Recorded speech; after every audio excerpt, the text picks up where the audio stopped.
Welcome back, students of U.S. History. This is Mr. Land. We are in 8th grade U.S. History Flip Classroom. Today's video title is The Main Battles of the American Revolution. That is what we are going to dive into today for our small class lesson. Make sure you write that title down. Use your Cornell Notes template, students. Remember, you'll be using that to answer those questions. Now, when doing the video and answering those questions, make sure you listen just as well as you pause and rewind, okay? I just want to remind you to listen because a lot of the answers in today's video going to be through what I say and what you hear. So students, in your journal, you'll be using the right side. Always use the right side for your videos, all right?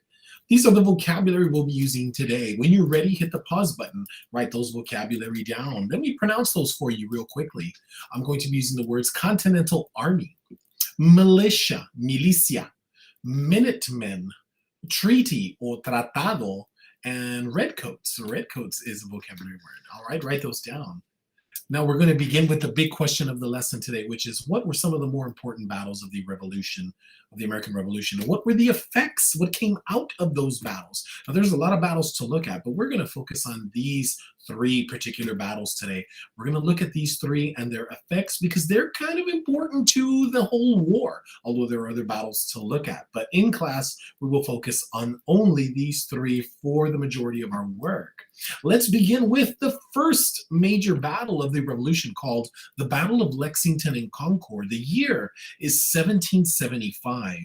Lexington and Concord is in the Massachusetts colony. Here's a map showing you where Boston is located. That's in Boston, Mass. Now the Redcoats were given the assignment to search for some weapons and storage in Concord. And in Concord, they were going to also arrest the Sons of Liberty, John Hancock and Sam Adams. Now in doing so, those weapons, they were going to confiscate and try to put down a little bit of a rebellion that was happening there. Those Lexington and Concords were two towns on the way to that journey for the Redcoats. The Redcoats were the soldiers of the British Army. And during this battle, we learned that there was the famous ride of Paul Revere and Wentworth Cheswell when they alerted the citizens that the British are coming, which we've heard in our famous history lessons before.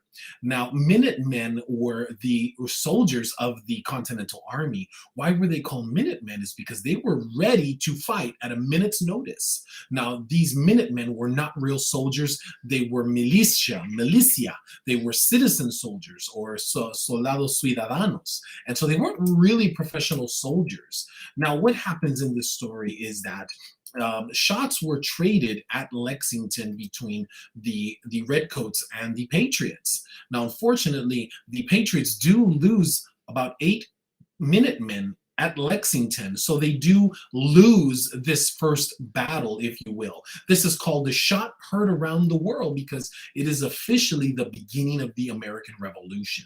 Now, as the British march to Concord, though, the C in Concord stands for conquer because the Patriots eventually overcome those British Redcoats. And along the way, they push those Redcoats back to Boston, and they eventually start winning that Concord battle, and they defeat the greatest army in the world. And it was the first time that had ever happened where a militia of regular farmer citizen soldiers had ever defeated a professional military. So Lexington is the loss and C, Concord, is the win. Now this leads us to Saratoga. Saratoga was in New York, and in this battle, we have two big consequences that show up. Now, the British wanted to divide Massachusetts from New York. And the famous Benedict Arnold, the famous, world's most famous traitor of all time, ends up showing up being the hero for the American side. He was leading against General John Burgoyne of the English army. And in this unbelievable battle that lasted about 2 weeks, there was actually 2 battles of Saratoga, not just one, but 2. They lasted about 3 weeks. The Continental Army wins an unbelievable long victory against General John Burgoyne, Benedict Arnold being the hero there. And in this battle, the world takes notice because the Americans are on the verge of losing the momentum of the war, and the French generals and French king take notice, and they decide at the Battle of Saratoga that they will now begin to help the Americans with their war, because they see that the Continental Army is proving itself mightily against the English army, which is generally considered the best army in the world. Now, this victory at Saratoga pushes the French to come in and support the Americans as allies, aliados, friends. So this Saratoga battle is considered the turning point of the war, whereas the Britain and British armies were winning before. Now the Americans are now considered to have the momentum to now win this victory. And of course, the French show up with their navy and they bring some resources. So this foreign support that they provide, when we say support in Espanol es al apoyo extranjero, they bring in a vast support to the Americans, and the French decide to give those goods to the Americans to join forces with the Patriots. And so look at those pictures there, and they bring in those goods to help battle the English now. And so France has now joined the war officially at Saratoga. Now let's take a break from the battles and talk a little bit about winter at Valley Forge in 1777. Now, this is not a battle, but this is definitely an event worth looking at because of what happens that leads to General George Washington's success at the next battles. So this winter camp you can see here is located just outside of Philadelphia. Now, General George Washington is the leader of the armies of the Patriots, and he wants to keep a close eye on those British forces at Philadelphia because he wants to make sure that they stay in check. Now, during this winter of 1777 and 78, the hardships that were dealing with the Patriots were very difficult. Over 2,000 men died in the freezing temperature from disease and starvation. And this would force a lot of men to want to quit the army. They didn't want to keep fighting, but a lot of men did stay with General Washington to stick it out and see the fight through to the end. They ended up building log cabins to protect themselves from the cold. And then through the 6 months that they spent there, this very difficult time made them stronger.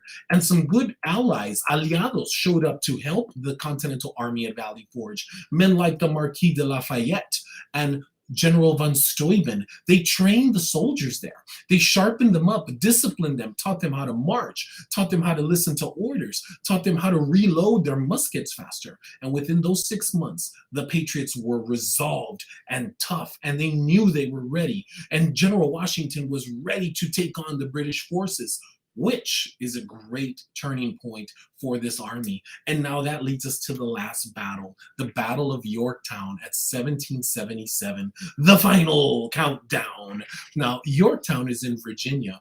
The British army was led by a great general by the name of Cornwallis. Now, before, when we saw the armies try to divide Massachusetts and New England, the British army decided to try to do the same thing, except with the southern colonies. Now, why did they want to separate the southern colonies? Because there were a lot of loyalists in the southern colonies, and loyalists were friends of England. And so Cornwallis wanted to seek their help. But there were great captains and generals, for example, Francis Marion, the Swamp Fox for the Continental Army, who would attack Cornwallis in the south and prevent his men from constantly moving forward north and attack his supply lines. And they used guerrilla warfare, hiding in the forests, sneak attacking and running away, and creating general confusion for Cornwallis. Now, this eventually led Cornwallis to decide to send his men to Yorktown, Virginia. He knew George Washington was coming from the north. And so to protect his armies, he ended up cornering himself in the city of Yorktown, which you can see on the map is right by the water. Now, this proved to be his downfall because he wanted to protect his army, but he basically put them into the worst spot they could. Now, remember those French? They showed up with their navy in the water, and with George Washington's army surrounding Cornwallis, he got bombarded for 3 weeks straight. And for 3 weeks at his fort at Yorktown, he was getting just blasted left and right from cannons in the water from the French Navy, and of course the American Patriot Army and George Washington on the land side. Now, this led to his surrender, and General Cornwallis gave up, realizing that he could take his army nowhere. Now, this was a great victory and generally referred to as the world will turn upside down, which you can ask me in class and we'll talk about. Now, at the end of the war, the year is 1783, and the British want to end the war with the Americans, and they sign the treaty, El Tratado de Paris. It is a document where they agree to end the war. Now, there's some big things that come out of this.